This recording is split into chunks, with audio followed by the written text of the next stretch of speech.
The morning air felt crisp against Thomas Wilson's weathered face as he stepped onto his front porch, coffee mug in hand. 62 years old, with sun-baked skin and calloused hands, Thomas had been running Willow Creek Ranch for nearly 3 decades.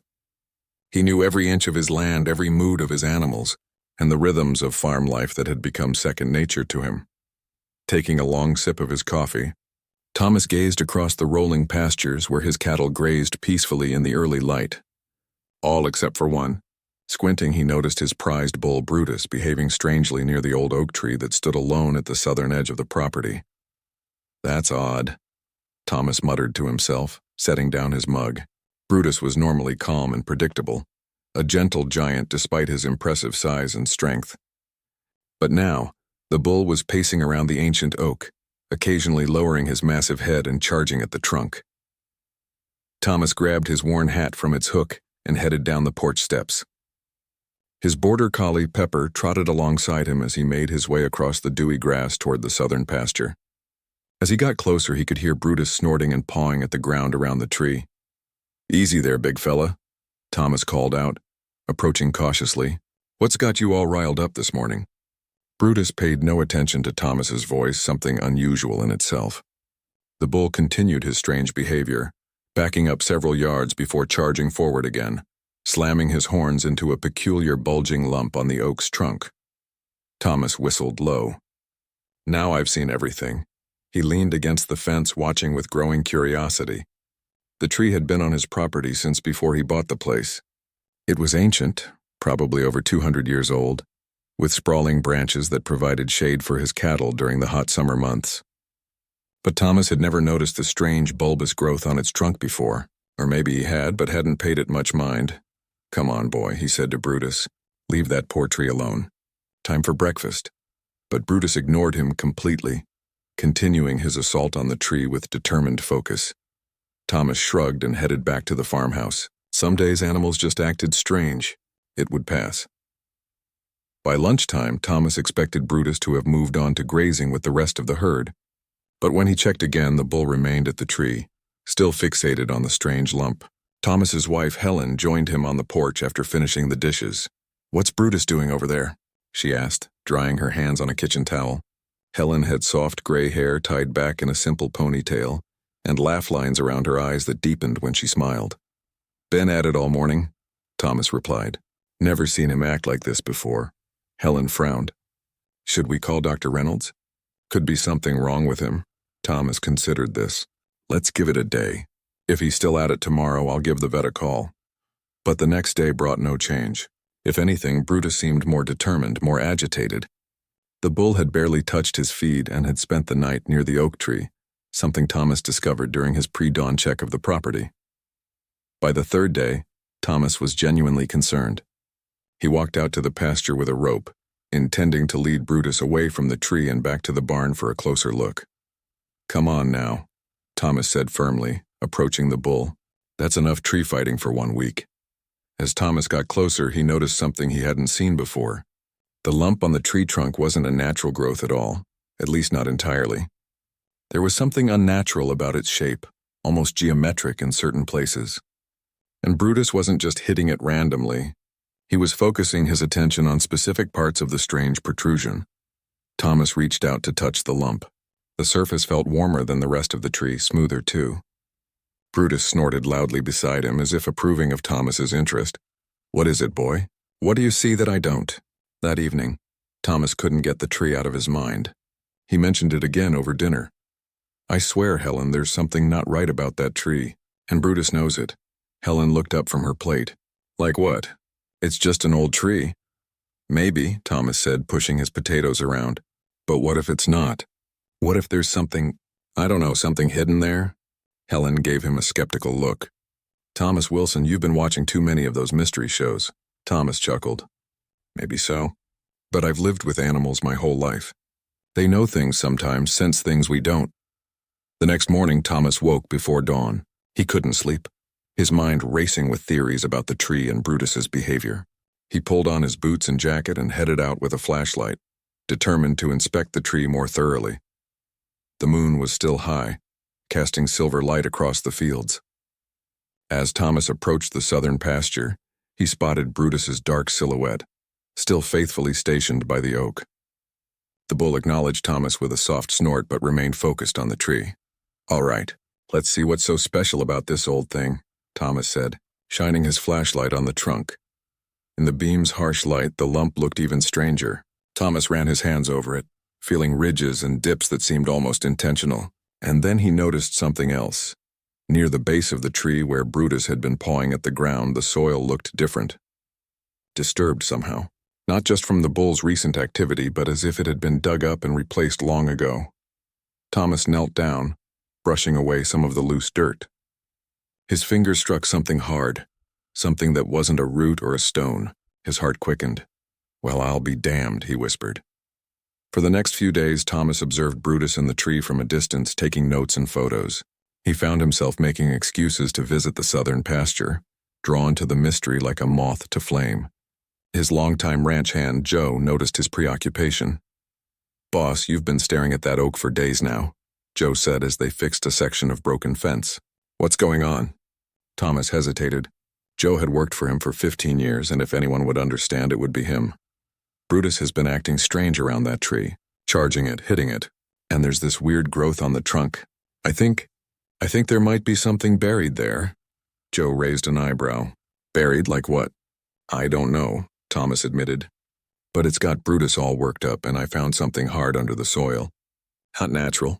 Joe leaned on his fence post. "You planning to dig it up?" The question hung in the air. Was he?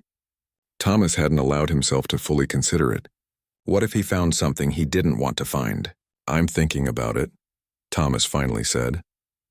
Word about Brutus's strange behavior spread quickly around the small farming community. By the end of the week, several neighbors had stopped by, offering theories ranging from practical to absurd. "Could be a beehive inside the trunk," suggested Bill Cooper, from the next farm over. "Had a horse once that could smell honey from a quarter-mile away." "Maybe it's water," offered Linda from the general store. "Animals can sense underground springs." Thomas's friend Paul had a different take. "You know, my grandfather used to talk about the old days when people would hide valuables during hard times. Depression-era stuff. Maybe there's a treasure buried under that tree." The theories only fueled Thomas's curiosity. Even Helen, initially skeptical, began to wonder.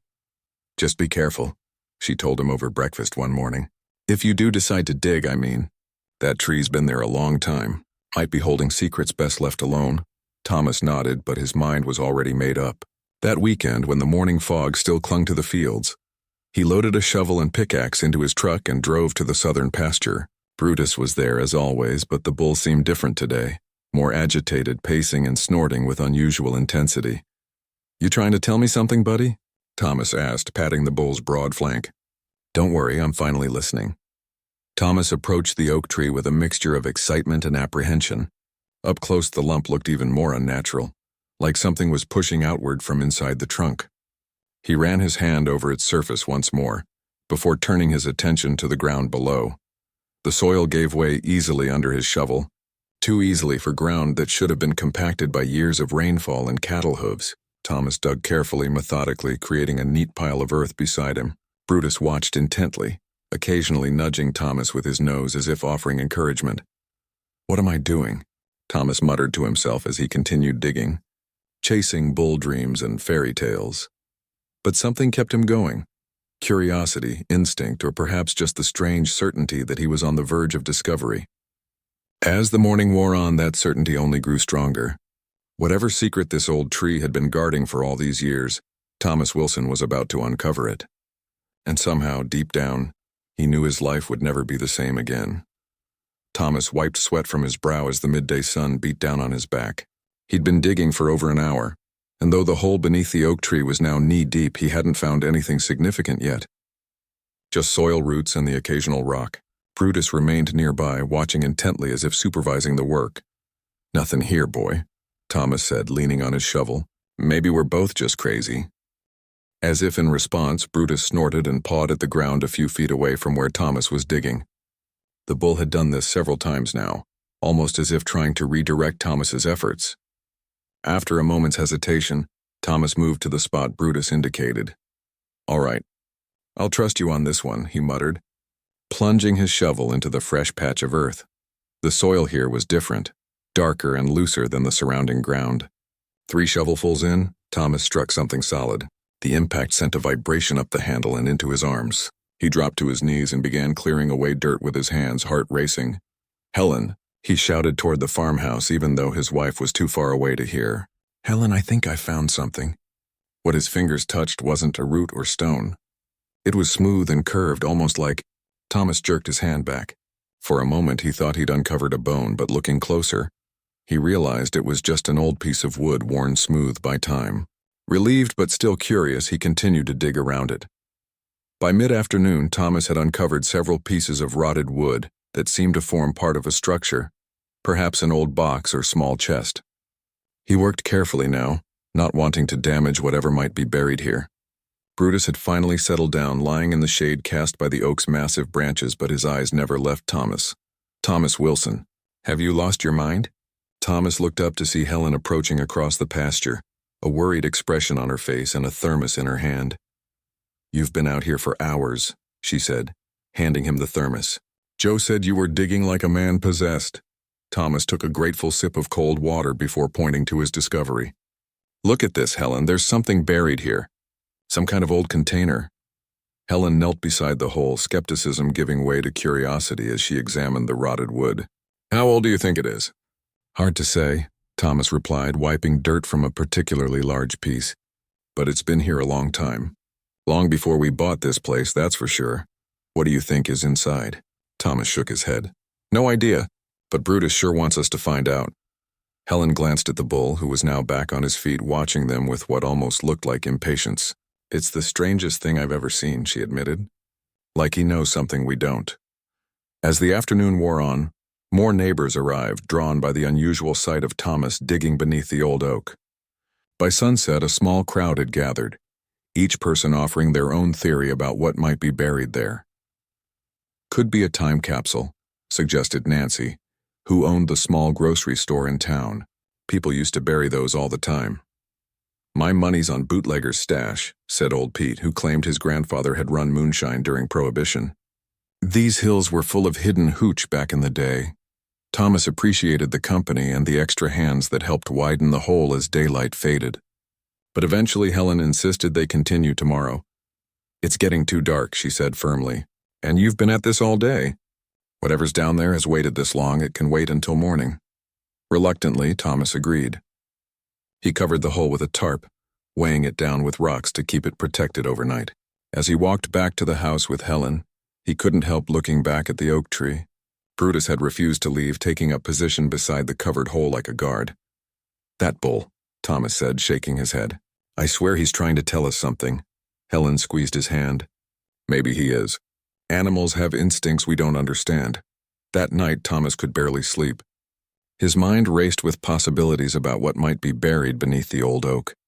Whatever it was significant enough to trigger Brutus's strange behavior, and somehow that made it important.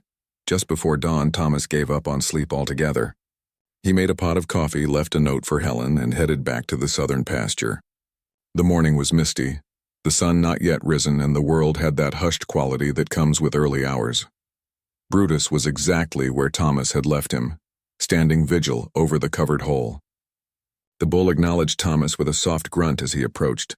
"Couldn't sleep either, huh?" Thomas said, patting the animal's broad neck. "Let's see what's got you so worked up." Thomas removed the tarp and resumed digging in the gray pre-dawn light. The hole was now waist-deep, and the wooden structure more clearly defined. It was definitely some kind of box or chest, though most of it had rotted away over the years. Thomas worked carefully, clearing soil from around what remained of the container. As the sun began to rise, casting golden light across the fields, Thomas's shovel struck something that wasn't wood, something that made a dull metallic sound. Excitement surged through him as he brushed away soil to reveal a rusted metal object. "What have we got here?" he murmured, carefully lifting it from the dirt. It was a small metal box about the size of a thick book, sealed with a rusted padlock. Despite the corrosion, Thomas could make out engravings on its surface, symbols or letters he didn't recognize. The box felt surprisingly heavy for its size. By the time Helen arrived with breakfast, Thomas had completely unearthed the metal box and was sitting on the edge of the hole, turning it over in his hands. Thomas, you found something, Helen exclaimed, setting down the basket she was carrying. Sure did, Thomas replied, holding up the box. And there's more down there. I can see something else buried deeper. Helen examined the metal box with wide eyes. Have you opened it? Not yet. Lock's rusted shut. Might need to break it, Helen hesitated. Maybe we should call someone first. The Historical Society or something. This could be important. Thomas nodded slowly. You might be right. He glanced at Brutus, who was now calmly grazing nearby as if satisfied with the discovery. But it's strange. Now that I found this box, Brutus doesn't seem bothered anymore. Maybe this is what he wanted you to find, Helen suggested. Word spread quickly throughout the day. By noon, half the town seemed to know about Thomas Wilson's mysterious discovery beneath the old oak tree. The County Historical Society sent a representative, a young man named David with glasses and enthusiasm that reminded Thomas of an excited puppy. This is fascinating. Mr. Wilson, David said, carefully examining the metal box without opening it. Based on the design and what's left of the wooden chest, I'd say this dates back to the late 1800s, maybe even Civil War era. Any idea what's inside? Thomas asked. David shook his head. Could be anything. Personal belongings, documents, valuables. People often buried their treasured possessions during wartime, hoping to retrieve them later. As interesting as the metal box was, Thomas couldn't stop thinking about what else might be buried deeper. After David left, promising to return with proper equipment to safely open the box, Thomas resumed digging. The afternoon sun was hot, and despite Helen's protests, Thomas couldn't bring himself to stop. Something was driving him forward, a need to uncover whatever else lay beneath the ancient oak. It was as if Brutus had passed his obsession on to Thomas. Just a little deeper, he kept telling himself, just a little more. By late afternoon, Thomas had dug nearly 6 feet down. The hole was substantial now, and Helen had called Joe and some of the other ranch hands to help make sure it didn't collapse inward. They'd brought wooden supports to shore up the sides, turning Thomas's impulsive dig into something more like an archaeological excavation. Boss, you should take a break, Joe said, concern evident in his voice. You've been at this almost nonstop for 2 days. Thomas wiped sweat from his forehead, leaving a streak of dirt across his sun-reddened skin. I know, but we're close to something. I can feel it. As if confirming his words, Thomas's shovel struck something solid again, something much larger than the metal box. A hollow sound echoed from beneath the soil. There, Thomas exclaimed. Did you hear that? Joe nodded, excitement replacing concern. Sure did. Whatever's down there, it's big. With renewed energy, Thomas and Joe worked together, carefully removing soil from around their discovery. Slowly, a large, flat surface began to emerge from the earth. Wooden planks bound with metal strips now green with age. It's some kind of door, Thomas realized, brushing dirt from the ancient wood. A trapdoor buried under the tree. Joe whistled low. What in the world? By sunset, they had uncovered most of the trapdoor, roughly 5 feet square and made of thick oak planks that had somehow survived decades, perhaps centuries, underground. A rusted iron ring was set into one edge, a handle. Standing above the hole, looking down at their discovery, Thomas felt a strange mixture of excitement and unease. Whatever lay beneath that trapdoor, it had been deliberately hidden, buried deep and then concealed by years of accumulated soil and roots. Should we open it? Joe asked, voicing the question on everyone's mind. Thomas looked around at the small crowd that had gathered, Helen, his ranch hands, several neighbors. Then his eyes found Brutus standing at the edge of the group watching intently. Yes, Thomas said finally. We open it. Right now. He climbed down into the hole and gripped the iron ring with both hands. The moment of truth had arrived. Whatever secret the old oak tree had been guarding was about to be revealed. A hush fell over the crowd as Thomas gripped the iron ring. The metal was cold against his palms, despite the warmth of the evening. He braced himself, took a deep breath, and pulled. Nothing happened. Thomas pulled harder, muscles straining. The trapdoor didn't budge.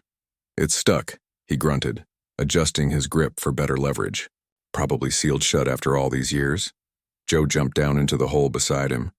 Let me help, boss. Together they pulled on the iron ring. A low groaning sound came from the ancient wood as decades of soil and moisture had fused the trapdoor to its frame. Thomas and Joe strained, their faces reddening with effort. Almost, Thomas gasped. With a sudden crack like a gunshot, the trap door broke free. The unexpected release sent both men stumbling backward. A cloud of dust and stale air rushed up from the opening, carrying with it a musty smell that made Thomas wrinkle his nose. "Everyone okay?" Helen called from above. "We're fine," Thomas replied, regaining his balance. "Just took us by surprise." He and Joe peered into the darkness below. The hole beneath the trapdoor was pitch black, revealing nothing of what it might contain. Thomas fished a flashlight from his pocket and shone it down into the opening. The beam of light revealed a narrow set of wooden stairs, descending into darkness. The steps looked surprisingly intact, though covered with a thick layer of dust and cobwebs. "It's some kind of cellar," Thomas said, his voice hushed with awe. "There are stairs going down," the crowd above murmured with excitement. Someone suggested calling the police, while others urged Thomas to explore further. "Hold on now," Thomas said, raising his hands. "Let's not get ahead of ourselves. We don't know what's down there yet." Helen knelt at the edge of the hole, her face a mixture of concern and curiosity. "Be careful, Thomas. Those stairs look ancient. They might not hold your weight." Thomas nodded, handing the flashlight to Joe. "Hold this for me." He lowered himself onto the first step, testing it cautiously. The wood creaked but held firm. He descended to the second step, then the third, each one protesting under his weight but remaining solid. "Seems okay so far," he called up. "Joe, pass me the flashlight and follow behind." Joe handed Thomas the flashlight and began his own careful descent. Above them, the crowd leaned forward, straining to see into the darkness below. Even Brutus had moved closer to the edge of the hole, watching intently as the two men disappeared below ground. The staircase went down about 12 steps, before opening into a small, earth-walled chamber. Thomas swept his flashlight around the space, revealing what looked like an old storm cellar or bunker, roughly 10 feet square. The walls were reinforced with wooden beams, some of which had begun to rot and bow inward. The floor was hard-packed dirt. "Careful where you step," Thomas warned as Joe joined him in the chamber. "Some of these support beams don't look too solid." The flashlight beam revealed several objects scattered throughout the small space. Old crates and barrels, a rusted lantern, a wooden chair collapsed in one corner. But what caught Thomas's eye was a large trunk against the far wall, similar in style to the rotted chest they'd found earlier but much better preserved. "Look at that," Thomas said, directing his flashlight toward the trunk. Joe whistled low. "That's something, all right. Wonder how old it is." They carefully made their way across the chamber, mindful of the creaking wood above their heads. Up close, the trunk was even more impressive, made of dark wood with metal bindings, a heavy padlock securing its lid. Unlike the smaller box they'd found earlier, this lock was intact, though heavily rusted. "Can you see anything else down there?" Helen called from above. "There's an old trunk," Thomas replied, his voice echoing slightly in the confined space. "And some other things. Looks like some kind of hidden cellar or bunker. Who would build something like this under a tree?" Joe wondered, running his hand along one of the wooden support beams. "And why?" Thomas shook his head. "No idea. But whoever did it went to a lot of trouble to keep it hidden." He turned his attention back to the trunk, examining it closely with the flashlight. There were no obvious markings or inscriptions, just solid craftsmanship designed to last. The padlock was substantial, the kind that would have been expensive in its day. "We're not getting into this without tools," Thomas said. "Let's check the rest of the space first." They explored the small chamber methodically, examining each object they found. The barrels were empty, their contents long since rotted away or removed. The crates contained only moldy straw and broken glass bottles. The collapsed chair was missing a leg, explaining its toppled state. But behind one of the barrels, partially hidden in the shadows, Thomas spotted something else, a small wooden box, much like the one they'd already found above ground. "There's another box here," he called up to Helen and the others. This box was in better condition than the first, though still showing signs of age. It had no lock, just a simple metal clasp keeping it closed. Thomas hesitated, then carefully opened it. Inside lay a leather-bound journal, its pages yellowed with age but still intact. Beside it was a small leather pouch and what appeared to be an old photograph, the image barely visible in the dim light. "I found something," Thomas said, his voice tinged with excitement. He gently lifted the journal from the box. "Looks like someone's diary or journal." Bring it up, Helen urged. Let's see it in better light. Thomas tucked the journal under his arm and picked up the box with the other items. We should head back up. It's getting hard to breathe down here, and I don't trust these support beams. He and Joe made their way back to the stairs, casting one last glance at the locked trunk. Whatever secrets it held would have to wait a little longer. The crowd greeted them with excited questions as they emerged from below ground. The sun had nearly set, casting long shadows across the pasture. Thomas handed the box to Helen while Joe described the underground chamber to the fascinated onlookers. "What's in the journal?" someone asked. Thomas carefully opened the leather-bound book, conscious of its fragility. The handwriting inside was faded but legible, written in a flowing script that spoke of another era. He turned to the first page and read aloud. "Property of Richard Thornton, 1872. A collective murmur ran through the crowd. "The Thorntons were the original owners of this land," old Pete said. "Before the Johnsons, who sold it to you. They had this whole valley back in the day." Thomas nodded, turning the page carefully. "There's more here. Listen to this." He began to read. May 15th, 1872. "The war has been over for 7 years now, but its shadow still hangs over these hills. What we buried here must remain hidden, for the safety of all concerned. I fear what would happen should the truth come to light, yet I cannot bring myself to destroy what may someday prove our innocence. May God forgive what we have done." Thomas looked up from the journal, meeting Helen's concerned gaze. The playful excitement that had surrounded the dig had suddenly shifted to something more solemn. "What do you think he means?" Helen asked quietly. Thomas shook his head. "I don't know. But whatever the Thorntons hid down there, they were afraid of it being found." He flipped through more pages of the journal, scanning entries that detailed daily life on the farm interspersed with more cryptic references to "the burden we carry" and "the secret beneath the oak." "There's something else," Thomas said, pulling out the old photograph from the box. In the fading light, he could make out a group of men standing in front of the very same oak tree, though much younger and slimmer than it was now. They were dressed in what appeared to be Civil War-era clothing, their faces solemn. "That's the Thornton family," Pete said, peering at the photograph. "My grandfather used to talk about them. Said they came back from the war with more than just memories, if you know what I mean." The implications of Pete's words hung in the air. The Civil War had left deep scars across the nation, and stories of hidden treasures and hidden sins were common in these parts. Night was falling fast now, and the temperature was dropping. Helen placed a hand on Thomas's arm. "We should continue this tomorrow," she said firmly. "It's getting too dark, and we all need to rest and think about what we found." Reluctantly, the crowd began to disperse. Thomas secured the trapdoor with a heavy tarp and rocks, making sure it couldn't be easily opened in their absence. As the last of the neighbors headed home, promising to return in the morning, Thomas found himself standing alone with Helen beside the oak tree. "What do you think is in that trunk down there?" Helen asked. Thomas looked up at the ancient tree, its gnarled branches black against the darkening sky. "I don't know, but Brutus knew something was here all along. Animals sense things we don't." Speaking of Brutus, the bull had finally left his post by the tree and returned to the herd. His strange obsession seemed satisfied, at least for now. Thomas placed the journal and box carefully in Helen's hands. "Let's get some rest.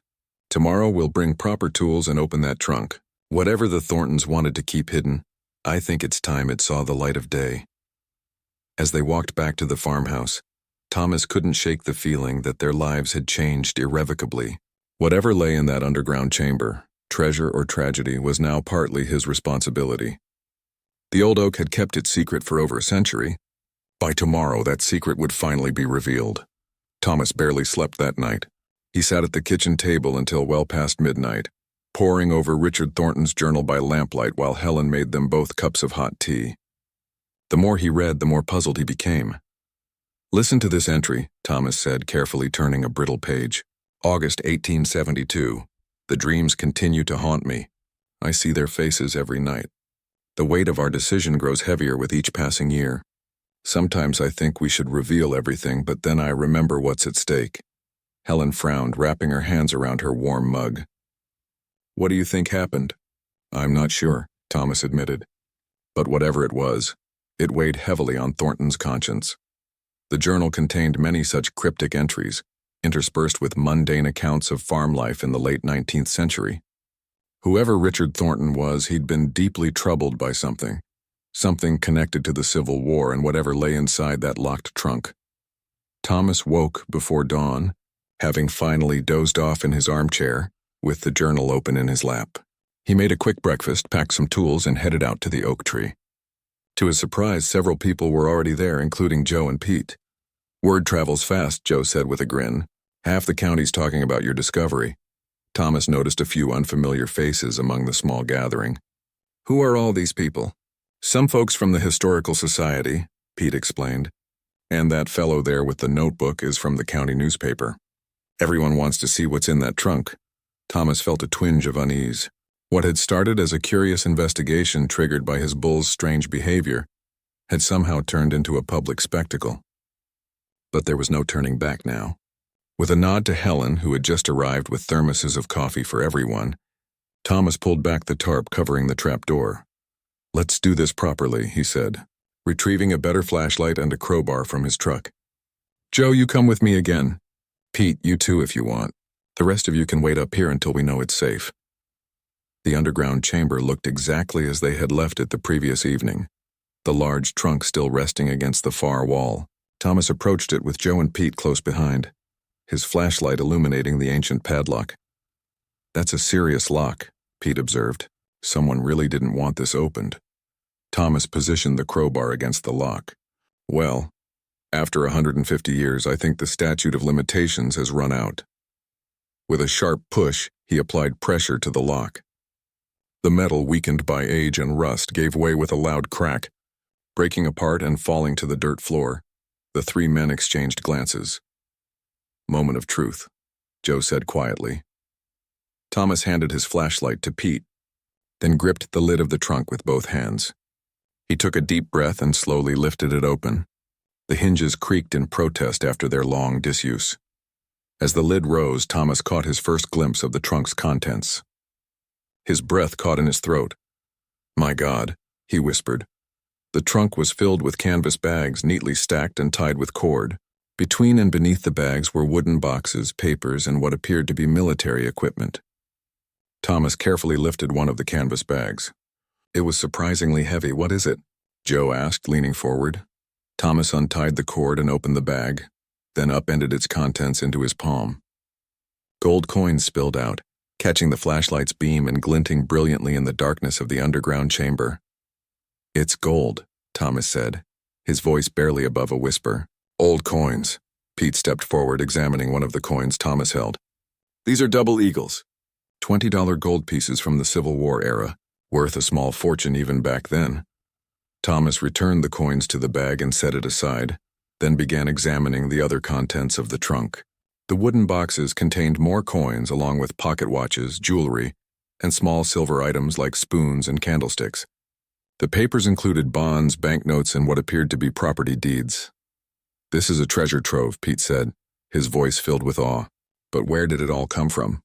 Thomas remembered the journal. Thornton mentioned the war in his writings. He said they buried something that needed to remain hidden. Joe picked up what appeared to be a uniform jacket, carefully preserved at the bottom of the trunk. "Confederate," he said, recognizing the gray fabric and brass buttons. This belonged to a Confederate officer. As they continued examining the trunk's contents, Thomas found a sealed envelope tucked into a small compartment in the trunk's lid. It was addressed simply, "To whomever finds this." With trembling fingers, Thomas opened the envelope and unfolded the letter inside. The handwriting matched that in the journal, Richard Thornton's neat flowing script. He began to read aloud. "If you are reading this, then our secret has finally been discovered. What you have found is not rightfully ours, nor is it rightfully yours. During the final days of the war, as our Confederate regiment retreated through these hills, we came upon a Union paymaster's wagon, abandoned after an ambush.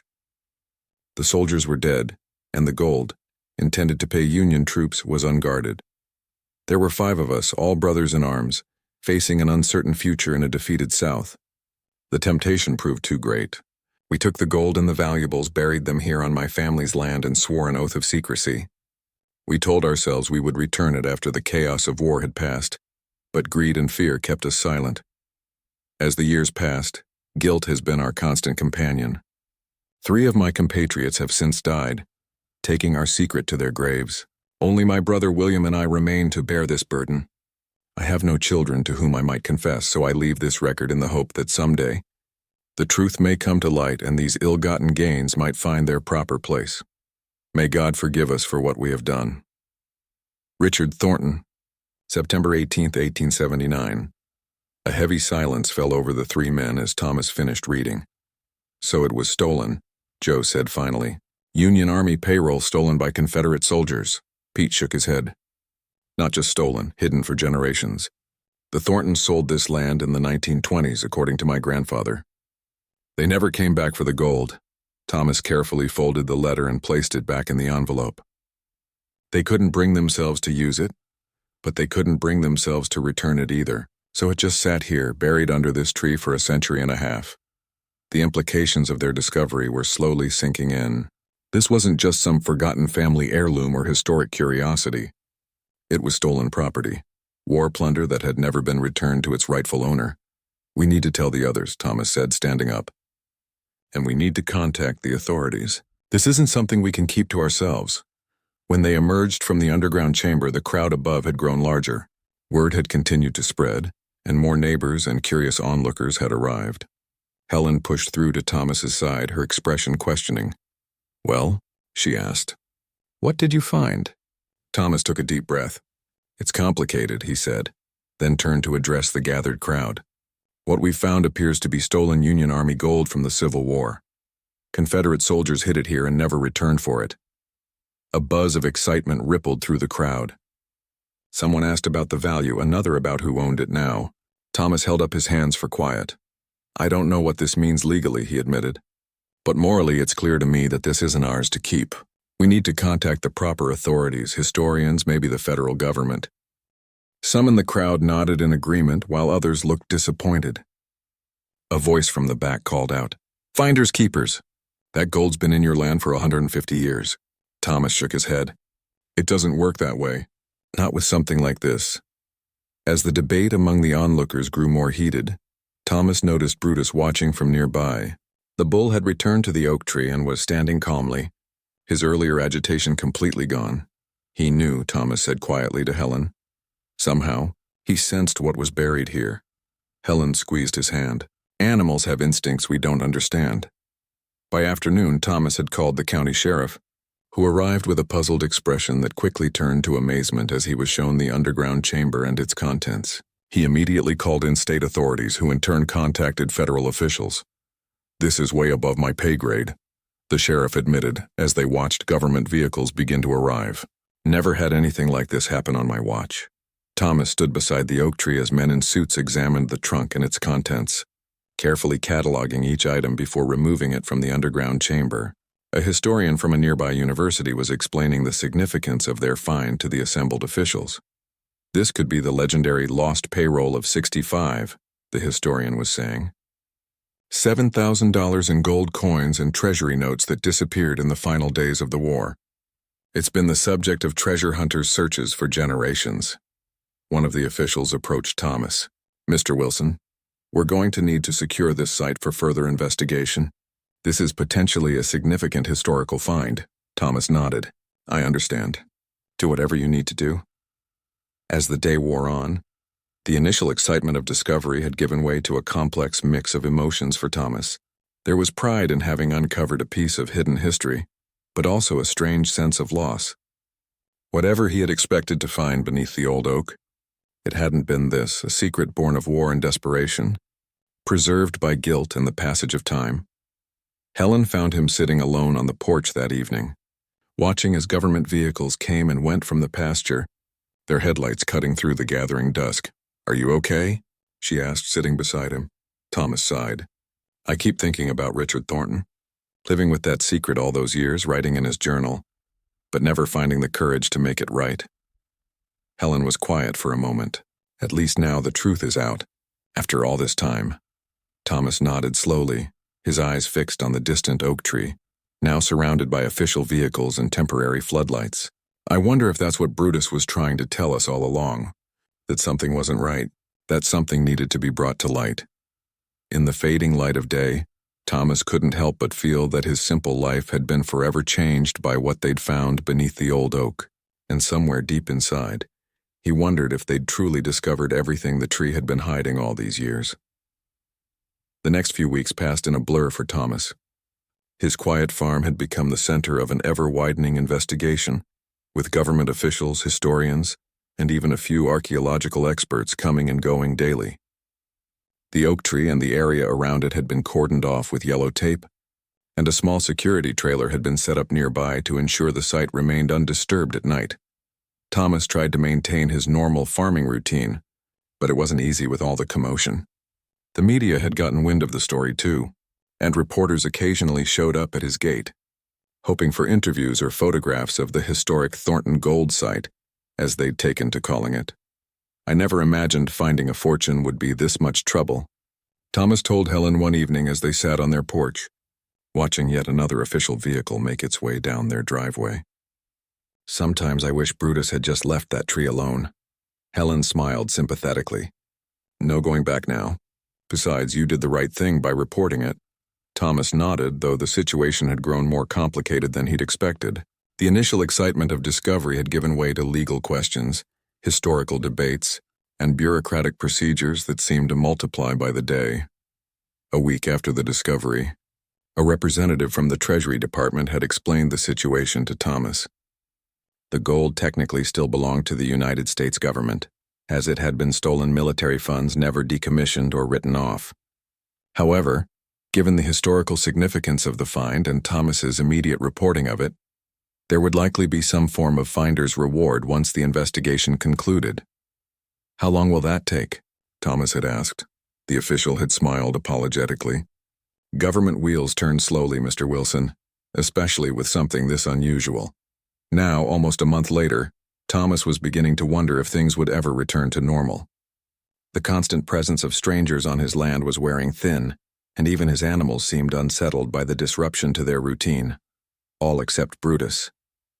The bull had completely returned to his usual placid self, showing no further interest in the oak tree or the activity surrounding it. It was as if, having accomplished his mysterious mission, he had simply moved on. One crisp morning in late October, Thomas was mending a fence in the north pasture when a black SUV he didn't recognize came up the driveway. A woman in a smart business suit emerged, carrying a leather portfolio. Thomas set down his tools and walked over to meet her. "Mr. Wilson?" she asked, extending her hand. "I'm Dr. Patricia Reynolds from the National Historical Society. I was hoping to speak with you about the Thornton discovery." Thomas shook her hand, noting her firm grip. "Another historian?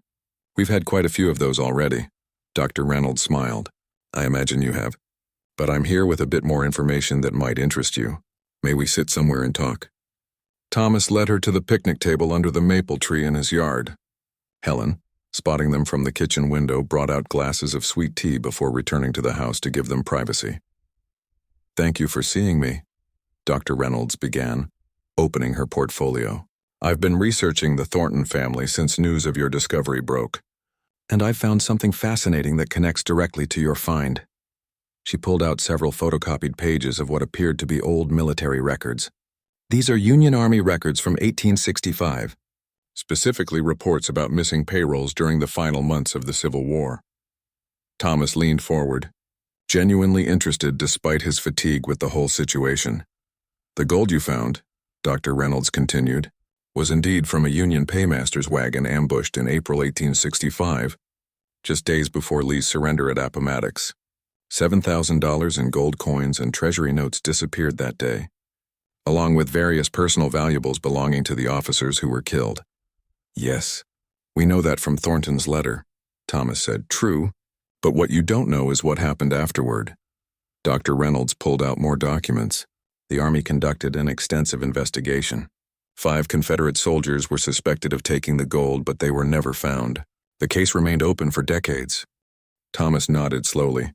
"The 5 men Thornton mentioned in his letter. He and his brother William plus 3 others who died before he wrote it." "Exactly," Dr. Reynolds said. "But here's where it gets interesting." She handed Thomas a yellowed newspaper clipping, carefully preserved in a protective sleeve. "This is from the Richmond Examiner. dated 1879. Thomas read the headline, "Former Confederate Officer Found Dead." The article described how a man named William Thornton had been found dead in his home, an apparent suicide. A note had been found nearby, confessing to a terrible sin committed during the war and expressing remorse for actions that cannot be undone. This was Richard Thornton's brother, Dr. Reynolds explained. He killed himself the same month Richard wrote that letter we found in the trunk. I believe William's suicide was the final push that led Richard to write his confession and seal it with the gold. Thomas handed back the newspaper clipping, a chill running down his spine despite the warm morning sun. So Richard never came back for the gold because his brother killed himself over it. That's my theory, Dr. Reynolds nodded. And there's more. After William's death, Richard Thornton became something of a philanthropist. Town records show he made substantial anonymous donations to veterans' homes for both Union and Confederate soldiers. He gave away his personal wealth but never touched the stolen gold. Trying to make amends, Thomas said quietly. Yes, but never directly. He couldn't bring himself to reveal the original crime, perhaps out of loyalty to his fallen comrades or fear of prosecution. So the gold remained hidden, and the Thornton farm was eventually sold after Richard died without heirs in 1892. Thomas thought about the old farmer who had lived with this terrible secret, writing in his journal about the faces that haunted his dreams, making anonymous donations to ease his conscience but never finding the courage to return what had been stolen. What will happen to it all now? He asked. Dr. Reynolds closed her portfolio. The gold and valuables will eventually be displayed in the National Civil War Museum as the Thornton treasure, with a portion of the coins possibly going to auction. The proceeds will benefit veterans' organizations. A fitting end, given Richard Thornton's own attempts at atonement. She paused, then added, and as for you, Mr. Wilson, the Treasury Department has authorized a finder's reward of 15% of the appraised value. Given the historical significance and excellent condition of the coins, that's likely to be quite substantial. Thomas blinked, processing this information. I never expected any reward. I just wanted to do the right thing. Which is exactly why you deserve it, Dr. Reynolds smiled. The officials should be contacting you formally within the week to begin the paperwork. After Dr. Reynolds left, Thomas wandered back to the south pasture where it had all begun. The oak tree stood as it had for centuries, indifferent to the temporary excitement it had caused. The security fencing around it looked out of place against the natural backdrop of the farm. Brutus was grazing nearby.